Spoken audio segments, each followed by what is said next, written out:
back, legends. I hope you're all fantastic. Today on 5 Killer Riffs, we're looking at none other than the Scorpions. We're going to do 5 killer riffs that aren't Rock You Like a Hurricane. If you don't know how to play Rock You Like a Hurricane, but you do know how to play an E power chord, a G power chord, an A power chord, a C power chord, and a D power chord, you can actually play Rock You Like a Hurricane. Go and put it on, try those chords, and have a bunch of fun with that one. But we are going to set that one aside. As killer as it is, one of the best arena rock songs, if not the best arena rock songs of all time. I want to focus on 5 riffs that I think I really like, a lot of Scorpions fans really like, and are maybe underappreciated because Rock You Like a Hurricane is synonymous with the Scorpions. We're going to start with a track from their Love at First Sting album. We're going to do Big City Nights, and this just kind of sums up everything that I love about the Scorpions 80s era. You've got this kind of dark, kind of happy, hard rock, kind of metal thing going on, you know, the first chord being an A5 and then adding the flat 6 on there, so you get this. And just kind of going through diatonic power chords in the key of A minor. It's basically the same groove they used in so many of their songs, but they're just so committed to delivering a good vibe, and I absolutely love this song. This is how I play it.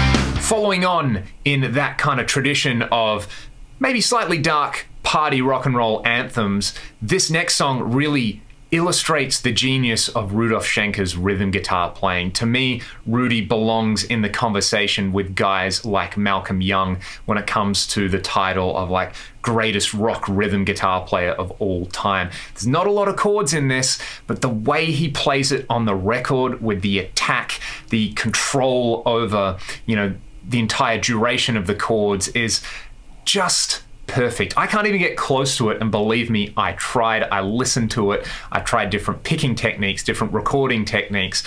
Nobody sounds like Rudy, and this is my kind of subpar take on Bad Boys Running Wild. It's only a couple of power chords, but very much like an AC/DC song. It's all about how you play it. Check it out.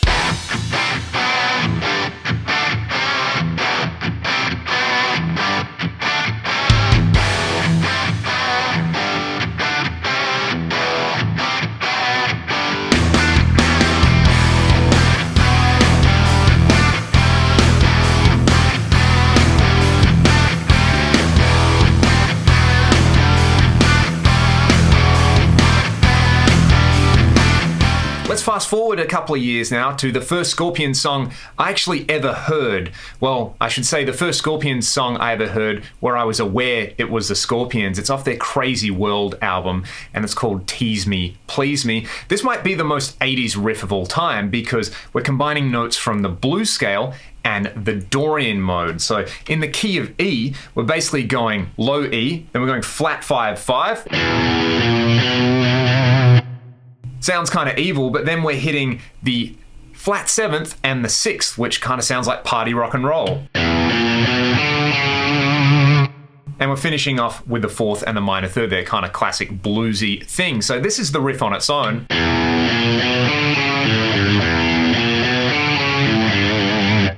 But again, the way they play it and the way that entire record sounds is just monumental. It's still one of my favorite sounding rock albums from that entire era. I think Crazy World is a fantastic album. If you haven't listened to it, but you're a kind of casual Scorpions fan, go and check it out because it really is them operating at the peak of their powers. Anyway, Tease Me Please Me, let's hear it.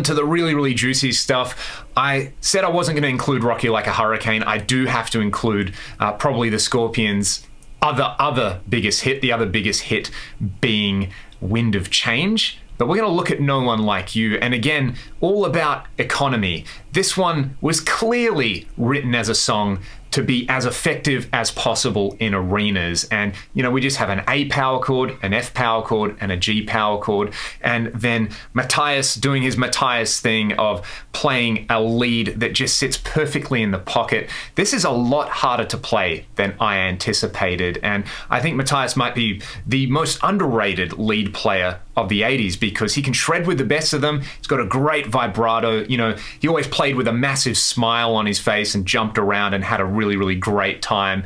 And he wrote stuff like this.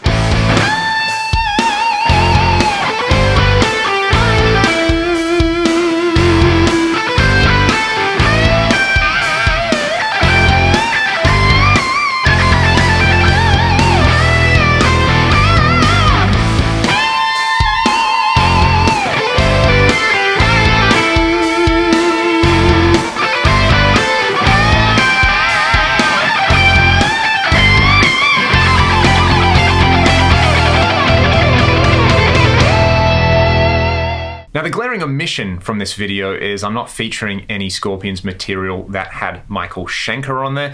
I know Michael was a big part of the early story of the Scorpions, and then some of their later stuff, he's even guested with them live recently. But you can't talk about classic Scorpions without talking about Uli Roth. And, you know, Uli basically is the ultimate proto-neoclassical shredder along with Ritchie Blackmore. Maybe you throw Al Di Meola in there, but between those three guys, you have all the ingredients for like everyone who played a lot of notes in the 80s. And we're going to do Sails of Charon, and you know, this is the song that invented Yngwie to me. If you go and watch the video and you look at how Uli's dressed and how he's playing, I know he's probably just trying to be Ritchie Blackmore, and Yngwie says he was trying to be Ritchie Blackmore, but the use of the harmonic minor scale, or I guess more accurately, the Phrygian dominant mode in this song is just so undeniably an influence on Yngwie and everybody else who played like that. And for the time that this came out, and just for the overall vibe of the song and